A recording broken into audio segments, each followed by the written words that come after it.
నీవు నీ జీవిత కాలమంతయు నీకిష్టమైనట్టు నువ్వు అనుభవించావు సుఖమును, నీకిష్టమైనట్టు జీవించావు. నువ్వు నా లైఫ్ నా ఇష్టం అనుకున్నావు నువ్వు.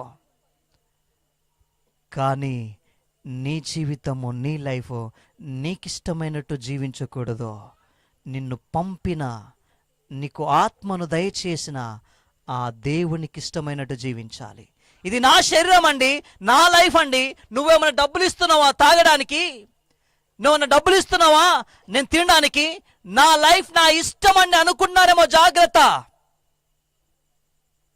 కళ్ళు మూసి తెరిసేలోపు ఉంటే పరలోకంలోనే ఉంటావు, ఉంటే నరకంలోనే ఉంటావు.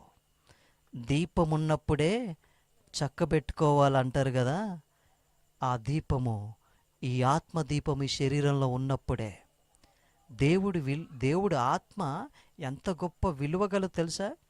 ఈ ఆత్మ ఇందులో ఉన్నప్పుడే, దేవుని ఆత్మ మనలో ఉన్నప్పుడే ఈ దేహమునకు విలువ.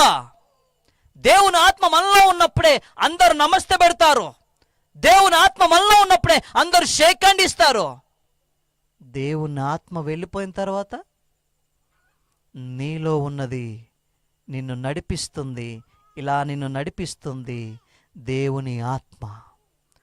ఆ ఆత్మ నీలో ఉన్నప్పుడు నువ్వు చాలా జాగ్రత్తగా బ్రతకాలి. నీకిష్టం వచ్చినట్టు బ్రతకడం కాదు, నీకు ఆత్మను దయచేసిన ఆ దేవునికి ఇష్టమైనట్టు నువ్వు బ్రతికితే తప్పకుండా స్వర్గం అంటారు కదా, ఆ స్వర్గములో నీకు నాకు మనందరికీ పాలు పంపులు ఉన్నాయి. దాన్నే బైబిల్ భాషలో పరలోకం అంటారు. స్తోత్రం కలుగును గాక.